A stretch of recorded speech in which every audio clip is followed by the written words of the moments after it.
Welcome to today's Explainer. We're jumping right in today to deeply deconstruct a single, incredibly evocative description of a winter scene. It's fascinating how carefully chosen words can literally build an entire world.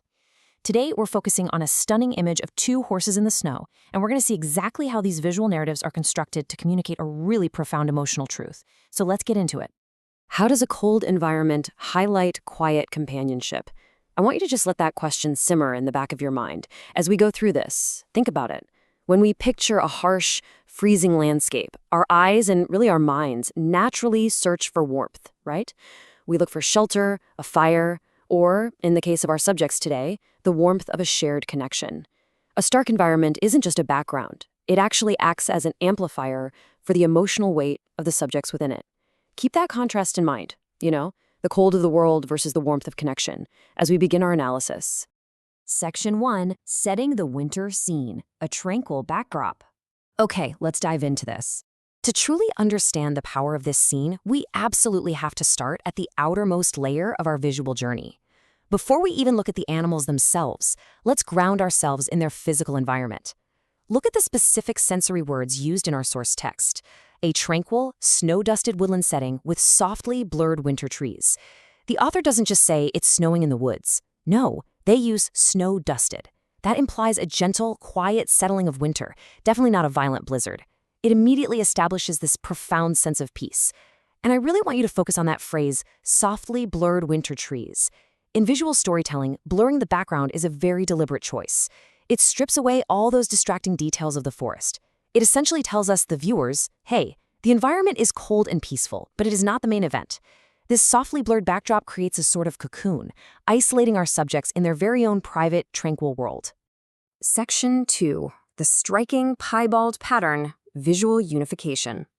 Now, what's really interesting about what we're looking at here is how that chill of the snow-dusted woods transitions inward to the animals themselves. We're focusing on the most immediate, striking visual characteristic they share. The source text explicitly states that this piebald coat pattern isn't just a random detail. These bold patches of black and white fur actively unify their appearance. Imagine the starkness of a white, snow-dusted forest. Against that incredibly pale background, the bold black patches of the piebald pattern stand out dramatically, instantly grabbing your attention. Because both the adult and the offspring share this highly specific, high-contrast pattern, your brain instantly groups them together. Before you even have a second to analyze their size or posture, those bold patches of black and white fur tell you, these two belong to each other. It is literally visual unification at its absolute finest. Section 3. Mirroring majestic physical traits, the adult and the offspring. So we've got the peaceful background, we've got the unifying piebald coats. Now we are zooming in even closer to analyze the intricate, majestic physical details of the adult horse and its young offspring. The source text actually gives us this beautiful inventory of shared distinctive features. We have those bold patches of black and white fur we just talked about, but it also highlights a thick, flowing mane and feathered hooves. Just let those descriptive words sink in for a second. Flowing. That implies movement, life, and grace, even when the scene itself is perfectly still. And feathered hooves, that gorgeous thick hair that grows around the lower legs of certain horse breeds, it brings this incredible sense of majesty and groundedness to the animals. These aren't just animals trying to survive a harsh winter. The text paints them as majestic creatures that are perfectly adapted to, and honestly, beautifully adorned for, this cold environment. And this brilliantly illustrates the core dynamic of our visual narrative. On one side, we have the majestic adult, imposing, fully formed, possessing that thick, flowing mane and those heavily feathered hooves. Then, on the other side, we have the smaller foal. But notice how the text doesn't just say the foal is small. It says the foal mirrors these distinctive traits on a delicate scale. What a spectacular use of language, right? By bringing in this concept of mirroring, the text directly connects the imposing power of the adult to the fragile youth of the foal. The foal is essentially a miniature, delicate reflection of that exact same majesty. And it's exactly this mirroring that creates an invisible emotional tether between the two figures.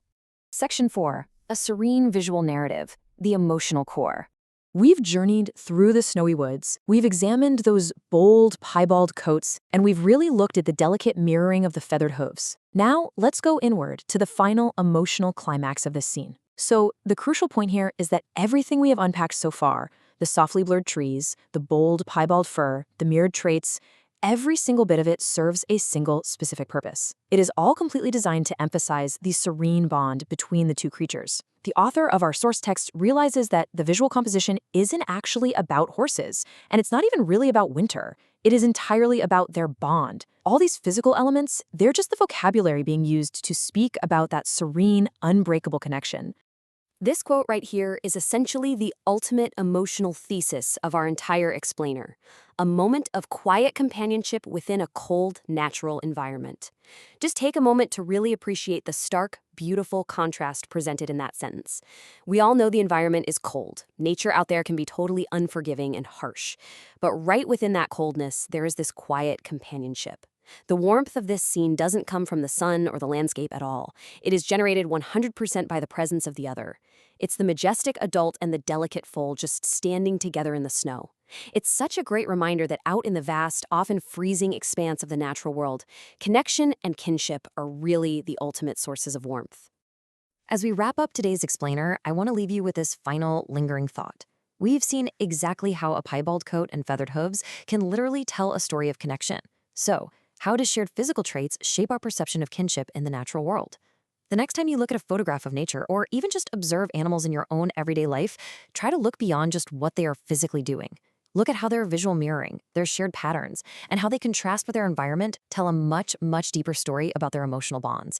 Thank you so much for joining me to explore this beautiful winter narrative today. Keep observing, keep questioning, and we'll see you in the next explainer.